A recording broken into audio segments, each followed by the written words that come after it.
Olá, meninos, meninas, senhoras e senhores, beleza? Tudo bem com vocês? Tranquilos? Espero que todos estejam bem, espero que todos estejam se cuidando. Então aqui, nossa primeira aula após esse período aí de férias, né? Vamos retomar aí os assuntos que nós estávamos tratando. Lembrando que qual a caminhada que a gente vem trilhando, né? A gente vem falando sobre propriedades térmicas da matéria. Então a gente falou sobre escalas termométricas, falamos sobre dilatação, comportamento anômalo da água. E no nosso último encontro foi uma aula introdutória aí à termodinâmica. Então eu apresentei alguns termos, elenquei aí alguma coisinha para vocês sobre termodinâmica e esse é o que nós abordaremos aí nas nossas próximas aulas. A termodinâmica também trata aí, está dentro da temática de propriedades térmicas da matéria e ela tem, na verdade, como objetivo principal, assim, objetivo final, quando a gente estuda termodinâmica, é entender o funcionamento de uma máquina térmica. Só que para entender o funcionamento de uma máquina térmica, a gente precisa passar por algumas etapas. E entre essas etapas aí, temos aí a aula de hoje. A aula de hoje, então, variáveis de estado de uma amostra gasosa, aulas 18 e 19 da apostila de vocês, apostila 6. Beleza? Então, objetivos da aula de hoje. Vai falar sobre variáveis de estado, alguns vão relembrar, os que não foram apresentados ainda serão apresentados agora. E falar sobre a lei geral dos gases perfeitos e aí tentar mostrar, apresentar uma equação para vocês que relaciona isso. Beleza? Então, olha só. Primeiro, vamos reforçar a ideia, né? O que nós queremos aí é entender uma máquina térmica. Então, quando a gente fala de termodinâmica, a gente está falando de transformação de energia térmica em energia mecânica, e um exemplo bem presente no nosso dia a dia dessa transformação é um motor de combustão interna. A gente vai falar um pouquinho dele mais para frente com mais detalhes, mas a gente tem aqui o ciclo aí, né, do motor, ó. Então aqui o combustível vai entrar aqui. Quando o combustível entrar, ele vai empurrar aqui essa peça para baixo, ó, fazer força aqui, né? Vai encher esse cilindro. Por inércia aqui, o cilindro se movimenta, comprime o gás. E em um certo momento, quando esse gás estiver comprimido aqui, vai soltar uma faísca. Então, olha só, combustível entrou, combustível sendo comprimido. Aqui vai sair a faísca, vai ter uma explosão.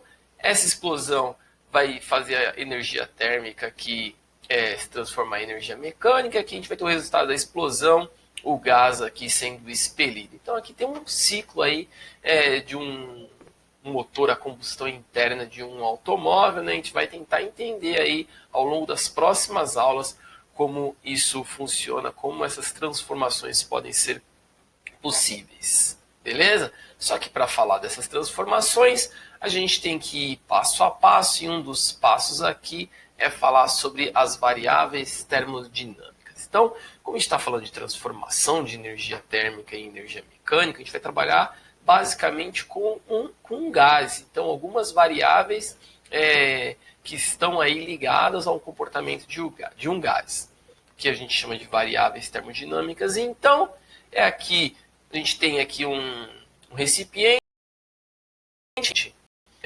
um gás, e aqui o que a gente pode mensurar desse gás? O volume, a temperatura, a pressão e o número de mols. Aqui uma tabela aqui para, vamos dizer assim, formalizar esse conhecimento, né? Então, se essas variáveis termodinâmicas aí, volume, pressão, temperatura e número de mols, o que a gente pode lembrar delas e que informações que a gente tem que ter?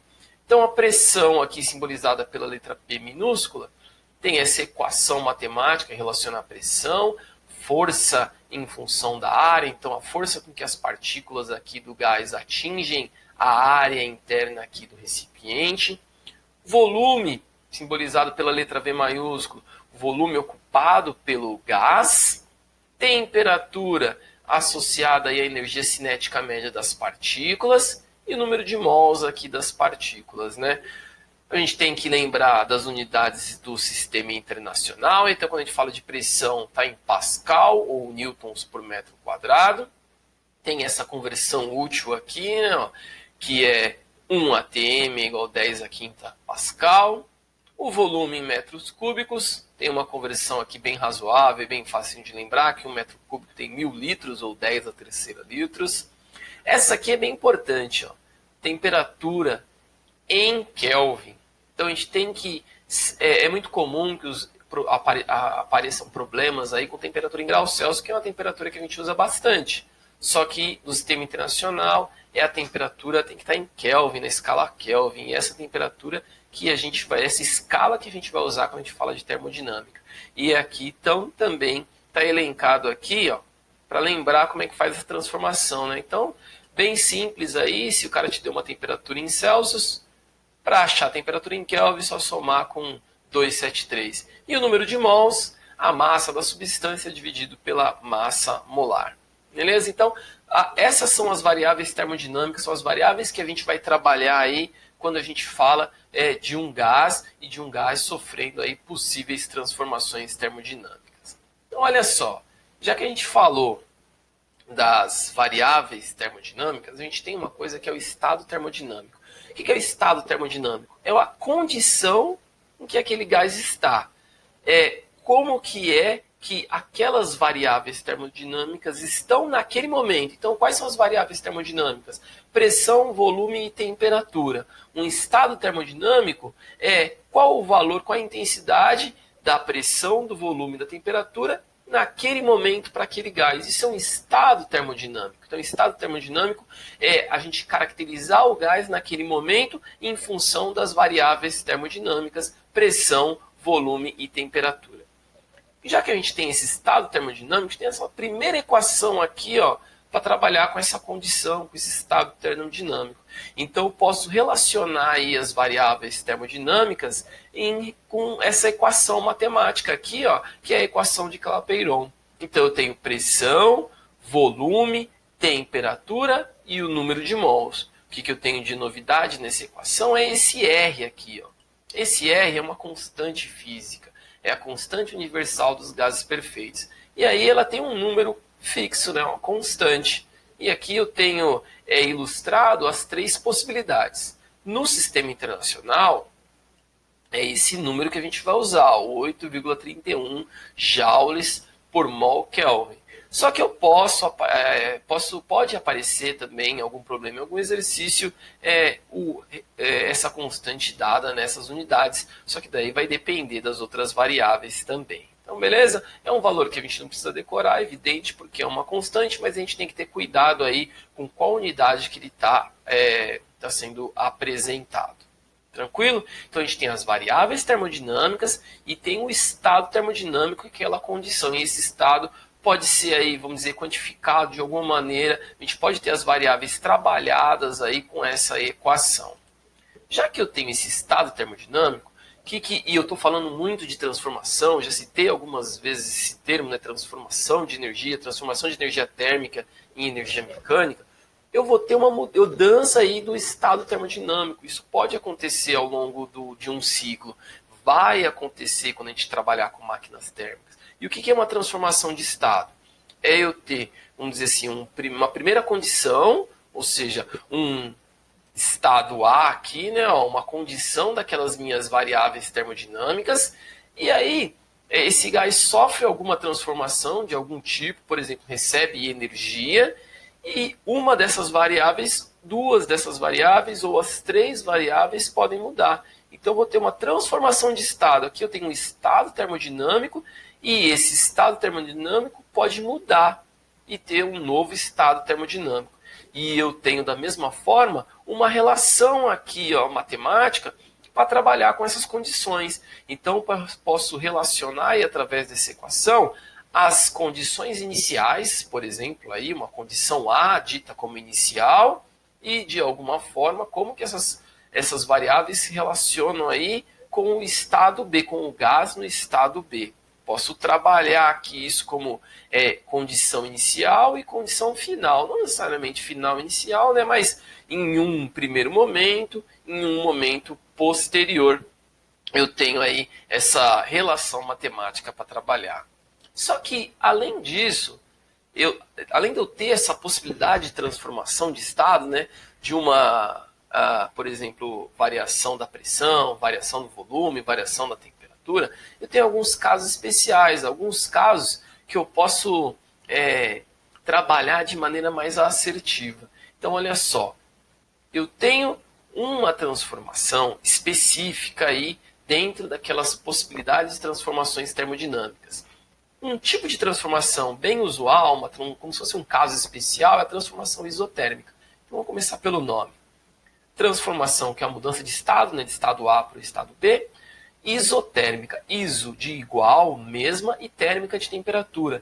Então, uma transformação que a temperatura vai ser a mesma. A temperatura vai ser constante durante a transformação. Isso significa que essa equação aqui, ó, pode ser reescrita. Já que a temperatura é constante, eu posso reescrever essa equação dessa forma aqui, ó. Já que a temperatura é constante, ela pode ser eliminada das variáveis.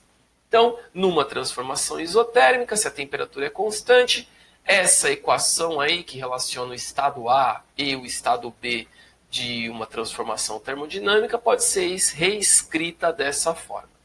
Além de eu ter essa possibilidade de enxergar essa equação dessa nova maneira, eu também consigo identificar uma transformação isotérmica graficamente. Então, quando a gente fala de transformação aí do gás, de um processo termodinâmico, muitas vezes eu vou representar uma transformação através de um gráfico de pressão por volume.